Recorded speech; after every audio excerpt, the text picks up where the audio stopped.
Well, incidents of use of force in Canadian prisons are on the rise. We've heard the warnings for years and seen the occasional charge against prison guards. In many of those cases, video images of the abuse help make the case. The CBC and our colleagues at Radio-Canada have obtained exclusive video of several examples.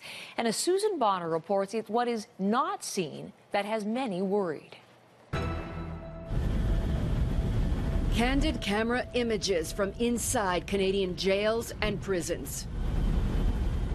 Difficult to watch, hard to understand why guards would do this knowing cameras could capture every move. The role of the cameras, after all, is to deter and to verify.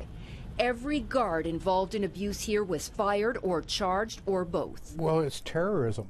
Kevin Egan represents dozens of inmates alleging abuse by guards. Very frightening to think what might be happening off the camera. It's not just off camera, it's the absence of cameras in many institutions. The Elgin Middlesex Detention Centre, it's overcrowded, understaffed, with a reputation for violence. There are video cameras inside, but not everywhere, and that's the problem.